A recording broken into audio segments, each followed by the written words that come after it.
You'd be surprised how many people over 60 are doing all the right things for their health, eating well, taking their meds, even going to bed at a reasonable hour. Yet they still wake up exhausted. The reason? It's often hidden in the hour before bed. What if I told you that 5 small, innocent habits you do at night, things that seem harmless, could be wrecking your sleep night after night? And over time, poor sleep doesn't just leave you tired, it affects your memory, your heart, even how fast you age.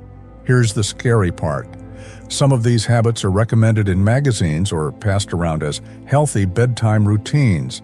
But for people over 60, our bodies and brains respond differently.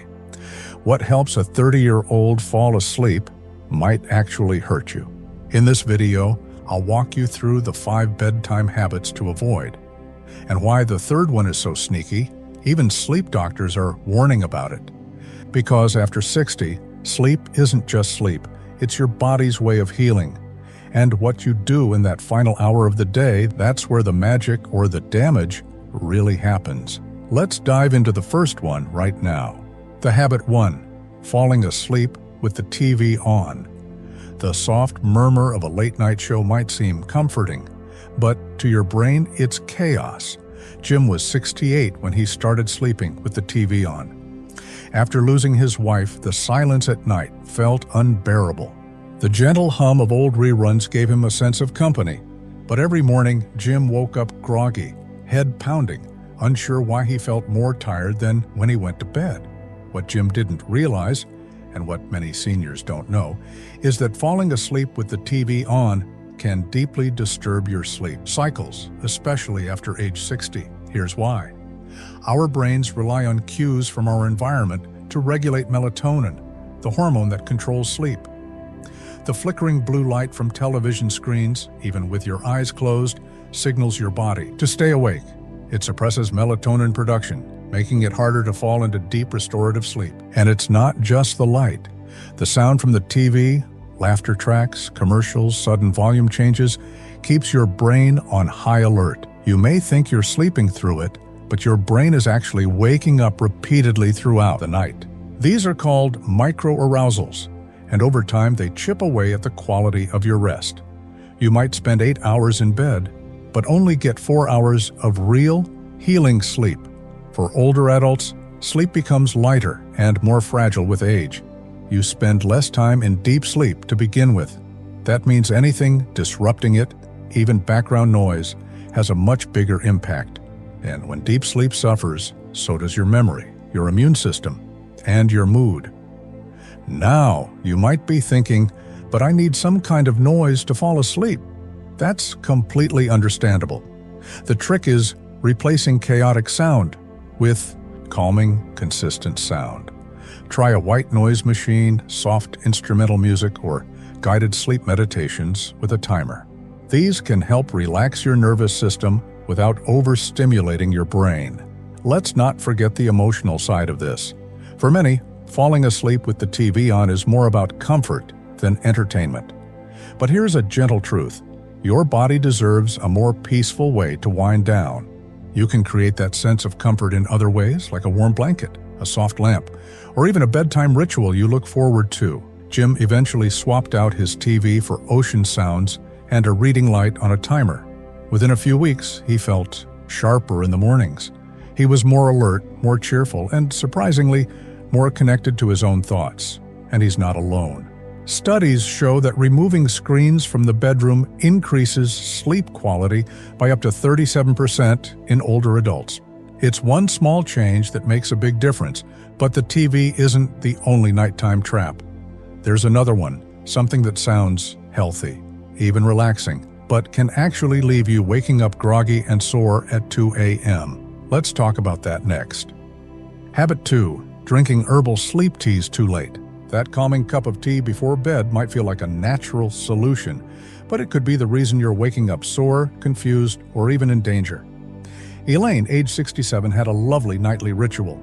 Around 9:30, she'd pour herself a cup of chamomile tea, light a lavender candle, and ease into a gentle sleep routine. It worked like magic, until it didn't. One night, around 2:15 a.m., She jolted awake with an urgent need to use the bathroom. In the dark and still half asleep, she stumbled, slipped on the corner of her rug, and fractured her hip.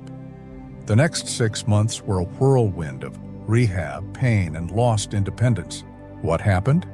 Simply put, too much fluid too late in the evening. Many herbal teas marketed for sleep contain natural ingredients like valerian root, chamomile, and lemon balm.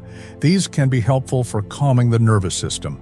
But they're still liquids, and after 60, your body processes fluids differently. The kidneys slow down, the bladder becomes more sensitive. And the result? Nocturia, frequent nighttime urination. For seniors, just one extra wake-up at night increases the risk of falls, confusion, and poor quality sleep. And ironically, the very act of waking up to go to the bathroom destroys the restorative sleep those teas are meant to promote. Let's dig a bit deeper. After age 60, the body produces less vasopressin, a hormone that helps the kidneys concentrate urine overnight. That means your bladder fills more quickly. Combine that with the relaxing effect of sleep teas, and you've got a recipe for midnight disaster. Drowsy walking, lightheadedness, and low lighting. And yet, sleep teas are still widely recommended. Why? Because in younger adults, they're often effective. But in older bodies, timing and dosage matter far more. The emotional side of this is equally important. For many older adults, drinking tea at night is more than habit. It's a ritual of peace. Elaine said it helped her leave the day behind, and that's a beautiful thing. But here's a small shift that makes a big difference. Move your tea time earlier. Try 7:30 or 8 p.m. and use a smaller mug. Let it be part of your wind-down routine, not the final act before bed. And if you're still craving warmth later on, switch to a caffeine-free, low-fluid option like a few sips of warm milk or golden turmeric latte in tiny amounts. No more than 3-4 ounces. Your bladder will thank you. Elaine recovered, but she changed her routine. Now she drinks her tea while reading in her armchair at 8 p.m., then switches to deep breathing before bed. She hasn't had a fall since, and her sleep is deeper than it's been in years. So before you brew that nighttime cup, pause and ask, is this helping you sleep or setting you up to fall? But let's say you've ditched the tea. You're ready to relax in bed. You pick up your phone or maybe your Kindle, just for a few minutes. That should be harmless, right? Well, not exactly. Let's talk about habit 3 and how it quietly trains your brain to forget how to sleep. Habit 3, scrolling or reading in bed. You might think a few minutes of scrolling or light reading helps you relax, but your brain sees it differently, and it could be the reason you're tossing and turning at night. Carol, 72, had a comforting bedtime rhythm. She'd get in bed, fluff her pillows, and scroll through Facebook or check the news. Sometimes she'd swap that for a few chapters on her e-reader. It helped her feel connected to the world, and she swore it calmed her down. But over time, her sleep got worse. She couldn't fall asleep until midnight. Then woke up at 3 a.m. in a fog. She blamed hormones or stress or aging. But the real culprit? It was the screen in her hands and the bed beneath her. Here's what most people don't realize. When you scroll, swipe, or even read on a backlit screen in bed, you're rewiring your brain. Instead of associating your bed with sleep, your brain begins linking it with stimulation. That's a big problem, especially for people over 60 when falling asleep naturally gets harder. Let's break it down. Your body's circadian rhythm, the internal clock that tells you when to sleep and wake, is heavily influenced by light. Blue light, the kind emitted from phones, tablets, and many e-readers, tells your brain it's still daytime. Stay alert. Melatonin production shuts down, your body stops preparing for rest. And what feels like winding down is actually doing the opposite. It's not just about light either. The content matters. That scroll through social media, it might show you something emotional, disturbing, or mentally stimulating. A message from a family member, a headline about world events. even a recipe you want to try tomorrow. These mental microstimuli activate the prefrontal cortex, the part of your brain that's supposed to be winding down. For seniors, this activation lingers longer. The brain takes more time to shift from wakeful thinking to rest mode. That's why even a short burst of scrolling can delay sleep by up to 90 minutes and reduce time spent in deep sleep by 25%. The emotional angle matters too. For many, especially those who live alone, bedtime scrolling feels like companionship. Carol told us it felt like someone was still there with me, and that's valid. But it's not the kind of company your brain needs at bedtime. Here's a better approach. Set a clear boundary. Try this. No screens 30 minutes before bed. Keep your phone in another room or use a non-backlit paper book if you enjoy reading. If you love your Kindle, use the one with a warm light setting and no blue light backlight. Even better, establish a sleep cue. Something simple, repeatable, and calming. Light stretching, soft instrumental music, a short prayer or gratitude journal. When your brain learns that this cue equals bedtime, you'll fall asleep faster and stay asleep longer. Carol eventually made the switch. Instead of scrolling, she now writes down 3 things she's grateful for in a small notebook. Within 2 weeks, her sleep became more stable. She told us, "I still miss checking Facebook at night, but I don't miss the 3 a.m. wake-ups." But even with perfect sleep hygiene, a peaceful room, and no phone in sight, there's something else that could still wreck your rest, and it might be hiding in plain view. Let's step into your bedroom and talk about habit 4, the visual clutter that keeps your nervous system on edge. Habit 4, a cluttered or overstimulating bedroom. Your bedroom might be clean, but is it truly calm? Visual clutter doesn't just crowd your space, it crowds your mind. Mark and Sandra were excited to move into their new retirement condo. After years of parenting, work, and caregiving, this was their chance to finally create a home that reflected them. So they filled it with framed family photos, cozy quilts, souvenirs from their travels, and even an exercise bike in the corner of the bedroom. But despite the peaceful intentions, something felt off. They couldn't fall asleep easily. Sandra tossed and turned, and Mark woke up multiple times a night. They thought maybe it was just part of aging, but the real culprit, the very room they designed for rest. You see, the brain processes everything. It sees, even when you think you're ignoring it.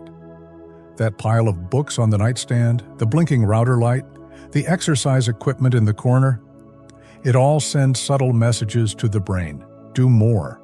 Think more. Stay alert. For those over 60, the nervous system becomes more sensitive to environmental triggers. Cortisol, the stress hormone, can spike simply from exposure to disorder or overstimulation before bed. That means even a tidy room that's visually busy can keep your brain in a mild state of tension. And let's talk about decor. Bright colors, bold patterns, and harsh lighting stimulate the brain's alert systems. So do electronics with standby lights or windows without blackout shades. All of this signals activity, not rest. And that runs directly counter to what your brain needs to produce melatonin and enter deep sleep. Now, here's the good news. Transforming your bedroom into a true sleep sanctuary doesn't require a remodel. It's about intentional calm. Remove unnecessary items from your sleeping space, especially those linked to activity or memory stimulation. Keep decorations simple and soothing. Soft, cool colors like blue, sage green, or warm grays signal tranquility to the brain. Use texture instead of clutter to create comfort. A weighted blanket, a plush rug, dimmable lamps. These calm the senses without overstimulating your vision. Sound also matters. Replace ticking clocks or hallway noise with white noise or a fan. Add a drop of lavender essential oil or a lightly scented pillow spray.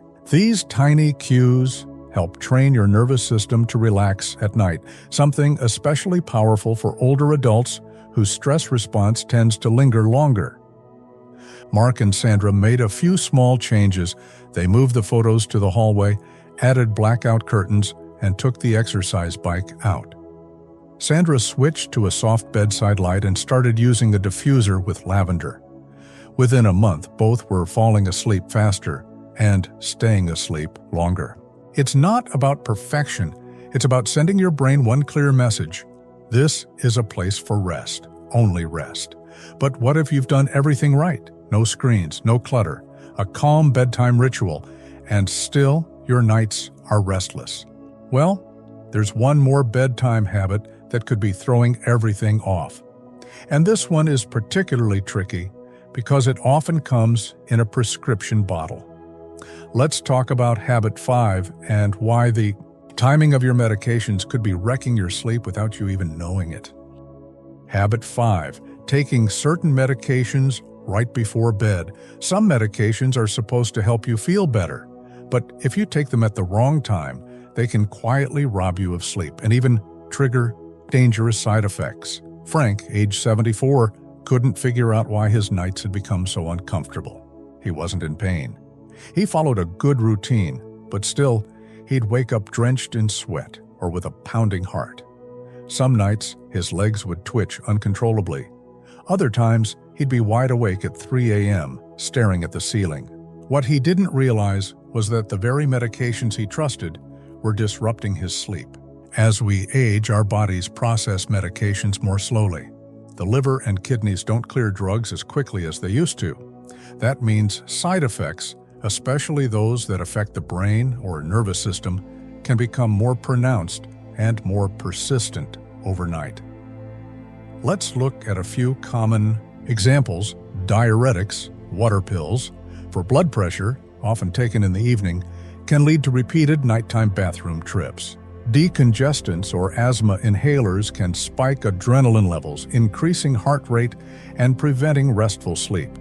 Statins, taken for cholesterol, have been linked to vivid dreams or muscle aches at night. Certain antidepressants or anti-anxiety meds, when taken too close to bedtime, can cause restlessness, REM sleep disruption, or even nightmares. The biggest problem? Most people aren't told when to take these meds. They're just told to take them once a day. But the timing can make or break your sleep. Frank had been taking his diuretic around 8 p.m., so he wouldn't forget. But that meant he was guaranteed to wake up at least twice during the night. When his doctor suggested moving it to mid-afternoon, his sleep improved almost immediately. Here's something else to keep in mind. Over-the-counter meds can also interfere with sleep. Pain relievers with caffeine, nighttime cold medicines with antihistamines that cause drowsiness, but also confuse sleep architecture. Even herbal supplements can interact with prescription drugs in ways that disturb sleep patterns. So, what can you do? First, don't stop taking anything without speaking to your doctor or pharmacist. But do bring up your sleep concerns. Ask, could the timing of any of these be affecting my rest? Often, small adjustments, like moving a med to earlier in the day, can make a major difference. Second, keep a sleep journal for 1 week. Track what time you take each medication and how you sleep that night. Look for patterns. Is there a med you take only on rough nights? Does sleep worsen afterward? Finally, be honest about side effects. Many older adults normalize night sweats, leg cramps, or insomnia as just aging. But these could be medication-related and fixable. Franks adjusted the timing of 3 medications with his doctor's help. Within 2 weeks, the night sweats vanished. His mood improved. And most importantly, he started waking up feeling rested for the first time in years. Medications are meant to help, but only when used wisely. And after 60, wise means timing matters as much as dosage. Now that you've seen the 5 bedtime habits that quietly sabotage sleep, let's talk about what happens when you start making gentle, thoughtful changes, and how better sleep can transform your life in ways you might not expect. Stay with me for the final part. Let's take a breath and step back. You've just heard about 5 habits, each one small, even comforting, that might be standing between you and the deep healing sleep your body truly needs. And if even one of them sounded familiar, you're not alone. Jim turned off the TV and discovered what real rest feels like for the first time in years. Elaine moved her tea time earlier and stayed safe and steady through the night. Carol traded scrolling for gratitude journaling and, finally, found calm in the quiet. Mark and Sandra decluttered their room and, in return, found peace they didn't know they were missing. And Frank? He simply changed the timing of his medications and woke up feeling like himself again. These weren't dramatic changes. They didn't require money or doctors or complicated sleep tech, just awareness and kindness toward themselves. Because here's the truth. After 60, your sleep is more than rest. It's the nightly repair shop for your memory, your heart, your immune system, even your emotions. And it starts not when your head hits the pillow, but in the hour leading up to it. So ask yourself, what's one thing I can shift tonight? Is it turning off a screen, moving a lamp, taking 5 deep breaths before bed? Whatever it is, let it be a gift to yourself, a signal to your body and soul. You deserve rest. You deserve peace. If you felt seen in this video, or if you're working on your own sleep habits right now, drop a heart icon in the comments and let others know. They're not the only ones trying to sleep better, feel better, live better. If you want more simple, science-backed ways to thrive after 60, tap the next video right here. We'll talk about how sleep connects to memory and what to do if you've been forgetting names, appointments, or even your own stories. Better sleep starts tonight. And your new story, it starts now.